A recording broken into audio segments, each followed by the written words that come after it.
Italy একটা বহুরূপী দেশ, ঠিক আছে? কি কারণে বলতেছি, গতকালকে রাত থেকে শুরু করে আজ সকাল অবধি দমকা হাওয়া হচ্ছে, মানে একেবারে যেমন কালবৈশাখী ঝড় হয় না, ওরকম কালবৈশাখী ঝড়। তা এই জায়গায় কখন বৃষ্টি হবে, কখন রোদ উঠবে, কখন বাতাস আসবে, কোনো কিছুর কোনো ঠিক ঠিকানা নাই, হদিস নাই। এই দেখেন অলরেডি যে আবার দমকা হাওয়া শুরু হচ্ছে। তা আকাশ কিন্তু একেবারে পরিষ্কার। গতকালকে দুপুরে একটু রিল্যাক্সে ছিলাম, কিন্তু আজকে প্রচুর চাপে আছি। সার্ভিস শুরু হওয়ার পর থেকেই প্রচুর পরিমাণে অর্ডার আসতেছে। তাই এটাই কাজের ধরন, বোঝা যায় না কবে কেমন হবে। আর বাইরের যা অবস্থা, কাজ শেষ করে মাত্র আসলাম, দেখেন সব কিছু রাস্তায় পড়ে রয়েছে। আর ইতালিতে যে বাতাস হচ্ছে আমাদের এই শহরে, এই জায়গায় দেখেন অবস্থা, দেখেন চারিপাশে বাতাসের শব্দ কি আপনারা পাচ্ছেন? আমার তো মনে করেন যে গতকালকে রাতে যেমন পা ফেলাইতে যে পা অন্য জায়গায় নিয়ে যাইতো, আজকে মোবাইলে যে ভিডিও করতেছে বাতাসে মোবাইলই মনে করেন যে সরাই ফেলাচ্ছে। এই জায়গায় তো ছিঁড়ে মিড়ে গেছে, একবারে অবস্থা খারাপ। তাই ইতালির আবহাওয়া এরকম। আচ্ছা, 2 দিন ধরে বাতাস করতেছি না, যে চারিপাশে বাতাস। তা আপনাদেরকে আমি একটা বিষয় দেখাই। এই দেখেন, এই যে রোদ, ঠিক আছে, বাতাসটা একটু কমছে।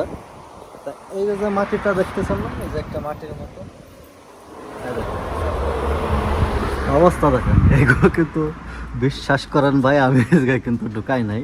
একটা বাতাসাই এই যে জাস্ট এরকম ছিল, এই যে বাতাসাই যাই দেখেন, এই যে ডব পড়ে গেছে। তা ধনে পাতার ধয় এই জায়গায় রয়ে গেছে, আর পাতার ওই জায়গায় রয়ে গেছে, ঠিক আছে? এই যে হচ্ছে আমার ধনে পাতার অবস্থা। তা এইগুলো হচ্ছে ওই কর্নারে ছিল, যে আমার বন্ধু দিছিল ধনে পাতা। তার অবস্থাটা দেখেন, এই যে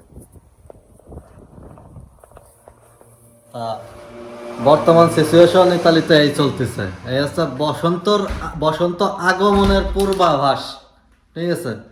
তা এটা হচ্ছে বাস্তব ইতালি। কোন সময় কি হয় আল্লাহ বহুত ভালো জানে। আচ্ছা দোস্ত, এই যে 10:30টার সময় একটা টেবিল আসবে, নর্মালি কাজ শেষ হয় আমাকে 10টায়। এখন তোমার অনুভূতি কি কম ভাই? অনুভূতি কি হয়েছে দেখেন, এখন বাজে কটা? 9:13। যদি এই মুহূর্তে যদি তারা আইসা বলতো, আমাদের জন্য একটু সুবিধা দিত, তাদের জন্য সুবিধা দিত। এখন কোনো কমান্ড নাই, যে হাত পা গোটায় বসে রয়েছে, কত পর লেলাই যাবো। মানে কি, মানে হাত পা ছেড়ে দিব, তখন ওই যে 6 জন আসে।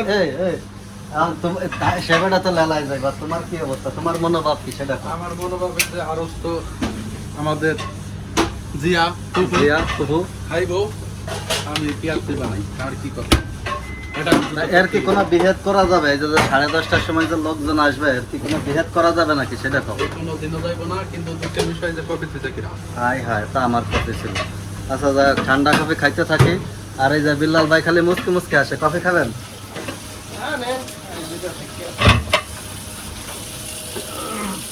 এই যে বিল্লাল ভাইয়ের সাথে কফি শেয়ার করে খাই, এখন রাত 10:30টা পর্যন্ত এই জায়গায় থাকতে হবে। এই জন্য কফি টফি খাইয়ে ওই যে কইছো ওইটা কি হয়ে যাইব, টানায় যাইবা, লেটকাই যাবে। সে লেটকাই যাওয়ার আগে কফি টফি খাই একটু স্ট্রং হয়ে থাকে। 10:30টার তাকে খাওয়ানোর পরে আমি লেটকাই যাই।